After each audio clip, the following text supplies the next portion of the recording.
After 3 months of desert wandering, the Israelites finally came to the desert of Sinai and camped at the foot of the mountain. And it is at Sinai that God meets with his people and he makes a covenant with them. Moses told the people what God said, and the people agreed that they would be faithful to the covenant. And God began to lay down his law, starting with the 10 basic commands. And so here begins what is known as the law portion of the Old Testament, from where the Torah derives its name. This section is made up almost entirely of long lists of laws that Moses delivered from God to his people, many of which sound pretty weird. So let's dive in and take a look at what comes after the 10 commandments. First, we have laws about idols and altars. First, don't make idols. Second, don't make your altars really fancy. And third, don't climb up altars on steps, because ain't nobody want to see up your robe. Next, we have laws about Hebrew servants, which can pretty much be summed up in the command to set them free after 7 years. Then we have laws about personal injuries, such as take life for life, eye for eye, tooth for tooth, hand for hand, foot for foot, burn for burn, wound for wound, bruise for bruise. And then laws on protection of property, like if you steal someone else's sheep, you must pay them back for a sheep.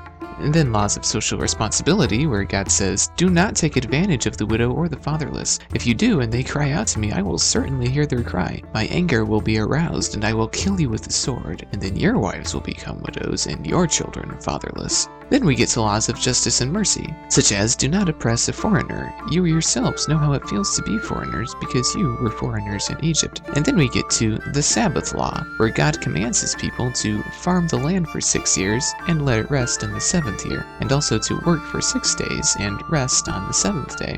We then get a little break in the text from all the laws, and God begins to tell his people what is going to happen in the future. He says, see, I am sending an angel ahead of you to guard you along the way and to bring you to the place I have prepared. Pay attention to him and listen to what he says. Do not rebel against him. He will not forgive your rebellion, since my name is in him. And I will send my terror ahead of you and to throw into confusion every nation you encounter. I will make all your enemies turn their backs and run. I will send the hornet ahead of you to drive out the Hivites, Canaanites, and Hittites out of your way. But I will not drive them out in a single year, because the land would become desolate, and the wild animals too numerous for you. Little by little I will drive them out before you, until you have increased enough to take possession of the land. At this point in the text, we get back to the narratives and we learn that Moses was hanging out with God on the mountain for a really long time, learning about all these new laws. And Moses was gone for such a long time that the Israelites began to wonder if he was ever coming back. So they went to Aaron and said they wanted a new God. And Aaron used their gold jewelry to make a calf for them to worship. While Moses was still on the mountain, God told him what the Israelites were up to. And God said, I'm going to destroy them all, and then I will make you, Moses, into a great nation. But Moses begged God to change his mind. And he did. And when Moses came down the mountain, he found the Israelites worshiping the golden calf. And he was so angry that he threw the stone tablets of God's law to the ground, and they broke. Moses then ground the idol up into powder and dumped it in the people's drinking water. And Aaron lied to Moses about what happened, saying the calf just appeared out of nowhere, because that makes sense. At this point, the people were out of control, so Moses rallied the Levites to his side, and the Levites went through the camp and killed 3,000 of the rioters. Later on, Moses goes back up the mountain and continues to have conversations with God. Moses asks God to teach him his ways, and God promised that his presence will always go with them.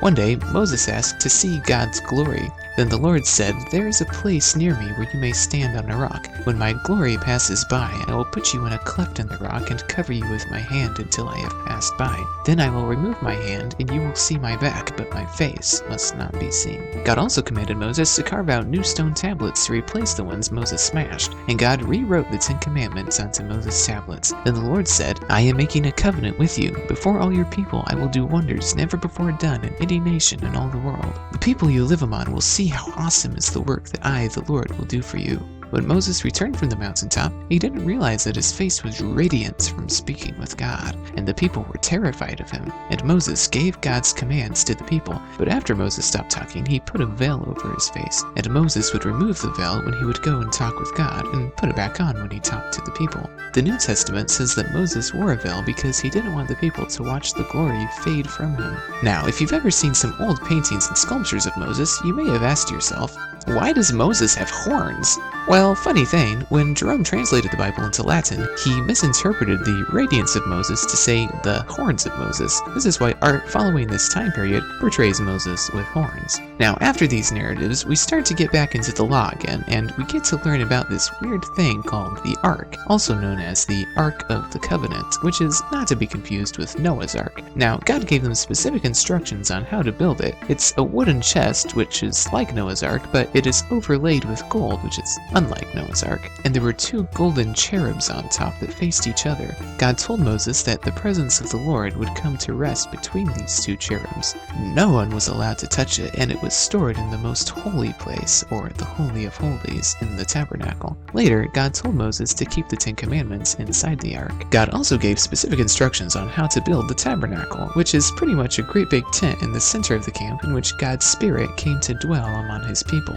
The Israelites were already familiar with this design because it followed the same pattern that the Egyptians used for their tents of worship, except instead of Pharaoh standing in the Holy of Holies as a god, Yahweh, the God of Israel, was there in his rightful place. The tabernacle was to be God's tent among all the tents of the Israelites, and God's presence would dwell in this tent in the midst of his people. You see, God was trying to teach his people that he desires to live within us. Here's what the basic layout of the tabernacle looked like.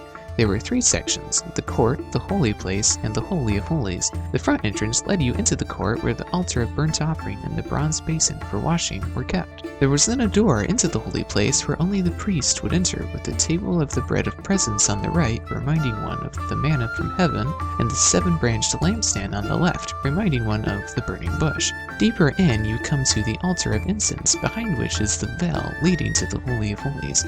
And within the Holy of Holies is where the Ark of the Covenant would be, with the presence of God resting between the cherubim. Now within this intricate design, we see similarities to Genesis chapter 1. In Genesis, there are 7 commands from God to create the universe. In Exodus, there are 7 commands from God to create the tabernacle. In Genesis, God lives in his house, the universe, and in Exodus, God lives in his house, the tabernacle. And the God who fills the whole universe chooses to live in a desert tent within his people, within us. Then the cloud covered the tent of meeting, and the glory of the Lord filled the tabernacle. Moses could not enter the tent of meeting because the cloud had settled on it, and the glory of the Lord filled the tabernacle.